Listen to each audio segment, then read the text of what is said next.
way back into Ukraine's directional future by using the questionable elections technique, an early example of hybrid warfare. With this came the coming to power of Kremlin's marionette, Viktor Yanukovych.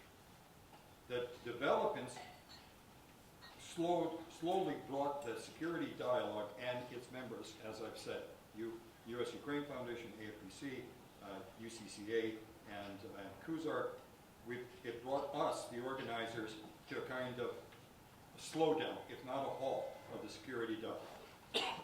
Not only was NATO membership taken off the table by Yanukovych, but Ukraine's entire Western direction was placed in question.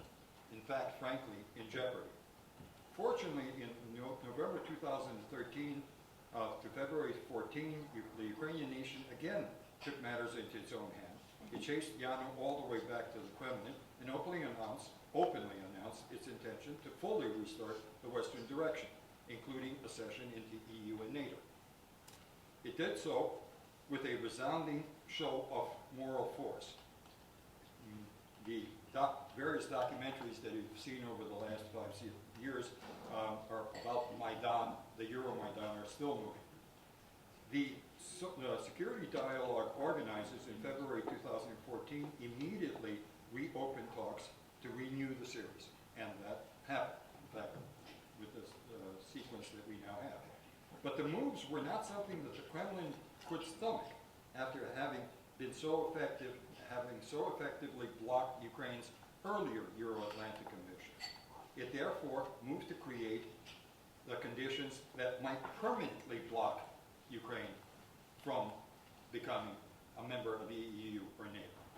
It surreptitiously moved its green men into Crimea and Donbass, and then claimed that all of this was the work of Russian-speaking separatists. In short, they created a conflict zone like the frozen conflict zones that already, for real, existed in Georgia and Moldova and Azerbaijan, and had hampered their specific Euro-Atlantic ambitions. Ukraine's response was well balanced. It did stop this conflict from growing. It created a military force that we know for the last 5 years that has managed to keep the Russians in a kind of endless trench warfare in Donbass. But at the same time, and at the same time, there have been changes to the constitution that have brought in the Ukrainian constitution that essentially said that the direction is accession to NATO and EU. But at the same time, the Russians have continued to keep that frozen conflict, but it's not really, it's a bleeding conflict, in motion. And now they have not gone away, and we're facing that conundrum, and that's the conundrum that brings us to our conversation today. We have not one or two, we have two very specific and different directions that we have to deal with.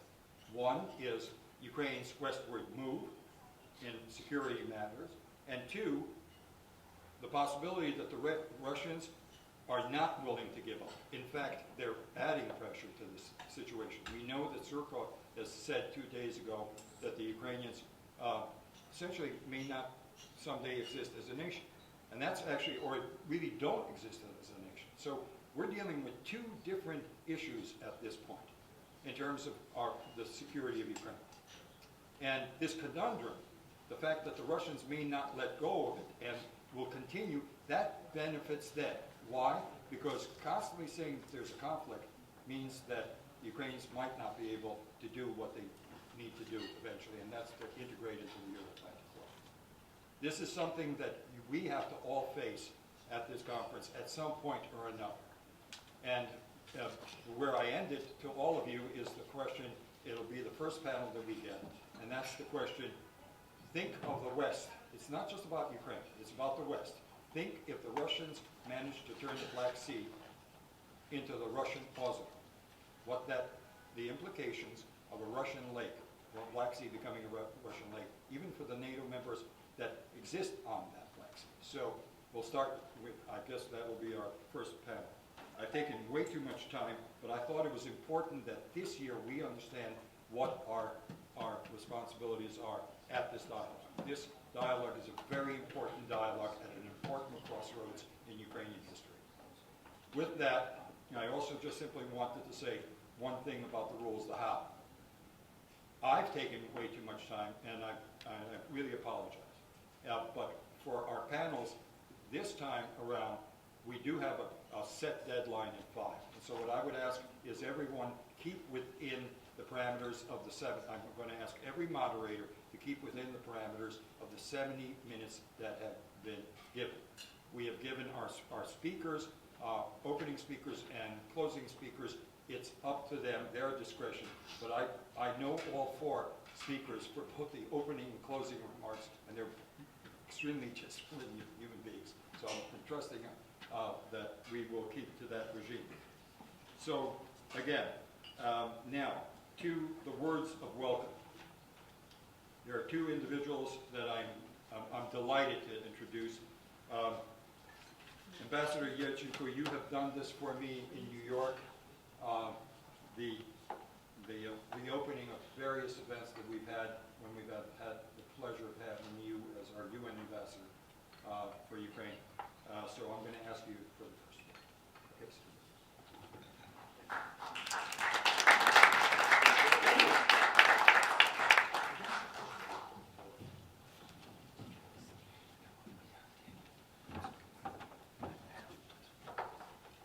Thank you very much, and good morning.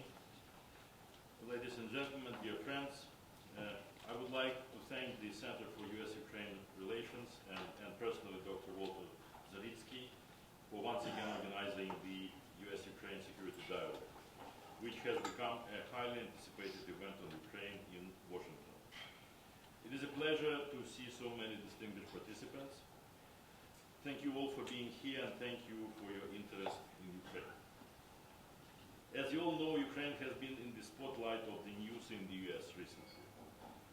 Putting politics aside, the key message that we hear, both from Congress and the administration, is a signal of strong and consistent bipartisan support of Ukraine as our country continues to face the hardest challenges in its history. We truly appreciate this. The title of today's event, Taking Measures of Ukraine's Most Pressing Security Requirements, is very topical and timely. The security threats that Ukraine faces today continue to be of existential gravity.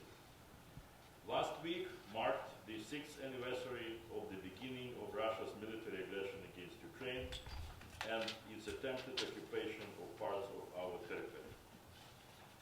Just think of it. At this point, Russia's war against Ukraine lasted longer than World War II, with no end in sight. No good news so far. 44,000 square kilometers, or 7% of Ukraine's territory, remain illegally occupied. Over 14,000 people have been killed, over 27,000 wounded, and these figures continue to grow every day. Almost 2 million have been forced to flee their homes in Crimea and Donbass and became internally displaced persons or refugees. The humanitarian situation in conflict-affected areas in Donetsk and Lugansk remains disastrous. Over 3.4 million people require humanitarian assistance. Over 500,000 live in areas directly affected by conflict. 2 million are exposed to landmines and explosive devices. The area, according to the United Nations, became one of the most mine-contaminated in the world. Intentional flooding of coal mines by Russian occupation authorities is an environmental time bomb. Violations of human rights and fundamental freedoms in the occupied territories have been large-scale and systemic. The current ceasefire is actually the 20th in a row, and like all previous ones, it remains largely on paper. Since the beginning of this year, the number of Ukrainians killed and wounded by the Russian forces is higher than during the same period of the previous year. Russia continues to supply weapons and ammunition across the border and to give out Russian passports to people 20,000 passports every month. We see a worrisome trend of gradual acceptance by the international community of this conflict as a sad reality that cannot be changed. More and more countries are inclined to admit the inability of the existing international system to control the aggressor, to enforce the fundamental norms of international law. The most crucial security challenge for Ukraine is to not let this happen and to keep the unified transatlantic and global front against the aggressor. There must be no rolling back of sanctions against Russia until Russia gets out of Ukraine and Ukraine's sovereignty and territorial integrity are fully restored, including Crimea.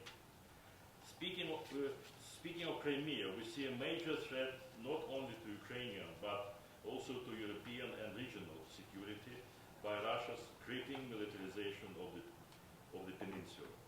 The UN General Assembly, in its recently passed resolution, once again expressed concern over Russia's massive transfers to Crimea of weapons systems, including nuclear-capable aircraft and missiles.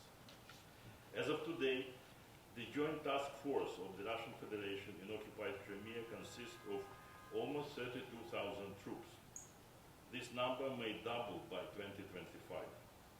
It is not only about military personnel, but also the most sophisticated weapons, missiles, military aircraft and ships. Russian military is conducting regular military exercises in and around Crimea, and such hostile activities have far-reaching consequences for security not only in the Black Sea area, but in the whole Southeast Europe, as well as in the Mediterranean and the Middle East. As part of our response to these threats, we are working with the US on strengthening the capabilities of the Ukrainian Navy, the armed forces, and bringing our security and defense sector up to par with NATO standards. A great example of our close cooperation in the third session is the third session of the US-Ukraine cybersecurity dialogue that took place in Kiev just a couple of days ago. In addition to the hard security threats, no less dangerous are the threats posed by Russia's disinformation and propaganda machines, working on a global scale and aimed to distort the perception of reality, blur the lines and turn an aggressor into a victim and vice versa. We can only predict that Russia will ratchet up the volume of its information warfare, especially on the eve of the 75th anniversary of the victory over Nazism. Another 75th anniversary that we will celebrate this year is that of the UN and its Charter. Its fundamental norms and principles provide a universal response to the global security threats. We must all unite to make them work and not cave under the brutal force of an aggressor. The US leadership in this domain is essential. While defending its land and fighting this war, Ukraine is continuing to transform into a modern democracy and a developed market economy, to reform and modernize all aspects of life, to eradicate corruption, and to do its homework to reach the ambitious yet realistic goal of becoming a full-fledged member of the European and transatlantic community. We work closely with the US in tackling these challenges. Strategic partnership between our nations is as strong as ever. I would like to once again thank the organizers and all participants of today's event and all the think tanks and other institutions that you represent for all your support and for taking part in this important event. I am convinced that after today's discussions, you will find clear answers to the frequently asked question, why the United States should care about Ukraine. Thank you. Very, very much. Ambassador Yelchenko, you did not disappoint. Thank you. Our next speaker is also very well known to us. He has been a participant in some of our others in the series, including the Quest series. He truly is a friend of Ukraine. In fact, partially of Ukrainian heritage, and he brings to the table the fact that he's also the chairman or co-chair of the Ukrainian Congressional Caucus. So with that, the Honorable Andrew Harris. Thank you very much. It's a pleasure to be here with you this morning. I do bring greetings from my co-chair, Marcy Kaptur, who isn't here because we're in the middle of the appropriations season over on the other side of down Pennsylvania Avenue, and she wasn't able to be here today. But to those of you who are in Washington, those of you who come from outside Washington, welcome to this conference, an important conference and a very timely one. This is, as we now enter the 7th year of the conflict, the 7th year of the occupation of Crimea, and of course the conflict in the eastern oblasts. We enter, I think, a new phase as it becomes clear, I hope, to Russia that the United States is very serious about supporting our ally, Ukraine. It's become clear that Russia is simply a bad actor. Now, I just returned a week ago from the Vienna meetings of the OSCE Parliamentary Assembly. I traveled with the Helsinki Commission. We had the fortune to have a side meeting, a bilateral side meeting with the Ukraine delegation. And we were all and again, we are a bipartisan, bicameral group, the Helsinki Commission. Very glad to hear that the current administration in Ukraine, the Zelensky administration, is in fact going once again toward integration into the transatlantic alliances, NATO, the EU, and I believe that there's going to be increasing support, certainly increasing support in the United States, and I think internationally to accomplish that. Because it is clear that Russia is an aggressor not only in Eastern Europe, but in the Middle East and other areas of the world. So the history of course, this meeting's in the 11th year, so it's seen kind of the gamut of what the U.S. has done. Unfortunately, a few years ago there was an Asia pivot in foreign policy that I think may have neglected the problems that exist in Central and Eastern Europe, especially vis-a-vis Russia. But since then, I think we've gone a long ways to correcting that. Of course, last year, the first year that lethal aid was provided to Ukrainian security forces to use to counter any threats of increasing Russian advancement in the eastern part of the nation. Economic pressure is certainly being brought on Russia, not the least of which is pressure in energy supply. The coronavirus actually will have an effect on Russia, even if they don't have a single case, because the price of oil is lower. And we know that when the price of energy on the global commodities market decreases, the Russian economy suffers greatly because of its dependence on it as an energy supplier. And finally, the United States is very serious on sanctions, and I think these sanctions will in fact probably be ratcheted up well before they're ratcheted down unless Russia changes its behavior. Look, the bottom line is that the Ukraine shares the ideals of liberty and freedom with the United States. The United States realizes that we have an important ally. And again, in the bilateral meeting that we had in Vienna with the Ukraine delegation, they made it clear that the feeling in Ukraine is that the U.S. is their best ally in the world. I think that's right. I think they got that right. We have the economic and military strength to do what's necessary to make sure that Ukraine survives as a free nation and free from further threat from its eastern border. I thank you very much for inviting me to address the group this morning. Thank you very much.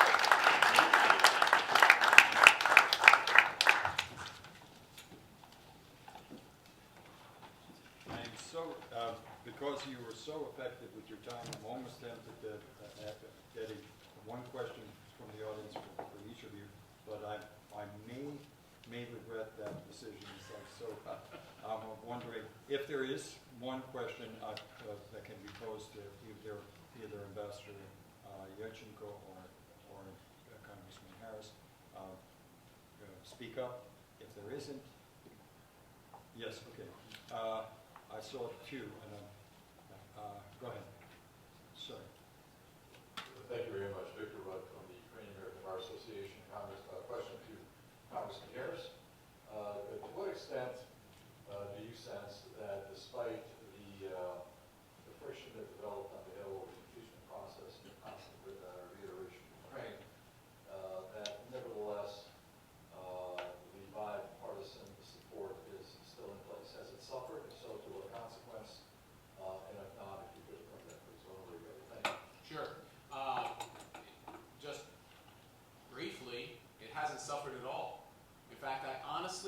that there is a more united effort than ever in support of Ukraine against Russian aggression. The American people, I think, I say this all the time, and again, my parents are immigrants, so I probably have a better understanding than the average American of European and foreign affairs. The average American probably never really heard of Ukraine before all this. They know that Ukraine exists. They also know that Russia is an enemy of Ukraine. They understand that Russia is an enemy of the United States. I think that the silver lining in that cloud, yes, I know there was discussion, well, corruption in Ukraine, things that, but the silver lining in that cloud, there are two. One is that the understanding is that the new administration in Ukraine, in fact, identifies corruption as a major problem and wants to fight against it. And the other one is that, yes, we have an ally who we need to help against our mutual enemy, Russia. So I think that actually we are in much better shape now than we were a year ago in terms of our relationship, in terms of our U.S.-Ukraine security relationship.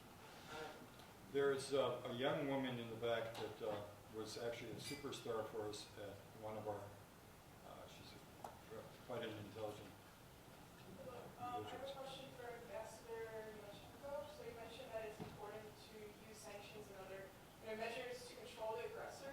What would you say is the best way to control the aggressor as an international community, in addition to sanctions and current measures? Thank you. Well, in addition to sanctions, let's talk a little bit about the sanctions. You know that every time, for example, every 6 months when the European Union sits down and decides on the extension of the sanctions against Russia, there's more and more discussions inside the Union. There are some countries which say at least that they are also affected negatively, their trade with Russia is affected negatively. And there are some hesitations, here and there. So I think that the United States role is decisive, not just to continue the U.S. sanctions, which we have no doubt that is going to continue. And actually we have virtually every, now and then the new steps by the U.S. administration, like the recent new sanctions with connection with the Kerch breach, and the extension of another package for 1 year a couple of days ago, signed by President Trump, and so on. But the U.S. Certainly has a lot of influence on the European countries, as a member of NATO, as a major trade partner, and so on. So I think that there should be more pressure, more proactive participation of the United States in that process. And of course, the new sanctions, for example, I always recall, including in my meetings recently in the U.S. Treasury and other bodies, that there were announcements some time ago about possible new packages of sanctions which would include, for example, the ban on the air float flights from Russia to the United States, the freezing of the personal accounts of some Russian officials, and some other things. I was assured that this all remains. It doesn't mean that the absence of these new sanctions doesn't mean that they are put aside. Simply the time has not come. And there are certainly some other major steps like the switching Russia of the SWIFT system that would still negatively affect not just Russia, but many other countries. But at least the fact that this discussion goes on confirms the fact that U.S. stands very strongly behind this. And so I would say, once again, two things. First, more pressure, more influence from this country with regard to European policies, including on sanctions. And second, keeping in pocket some additional measures that Russia would certainly know that whatever they do will have a very strong reaction from the international community. I'm not mentioning, of course, things that I said in my introduction, the UN Charter, the norms of international law. Unfortunately, it doesn't work right now. Although we should that there are also a lot of other international mechanisms, and I'm sure that Professor Vasilenko will say about that later in his statement, which are still to be utilized and used more actively, like the International Court of Justice decisions and cases of Ukraine against Russia there, and many other tools which are still available. Thank you. Thank you very much for both of you, and it's really encouraging, Representative Harris, that we can sense it. We can sense that the Americans are still in the game, and despite all the different views coming, they are still the strongest allies, and I do agree. Thank you very much, Ambassador Yelchenko, for underlining that that's basically what we have to depend on, and so on. And the good news about that oil and the oil price. Okay, thank you, sir. Thank you.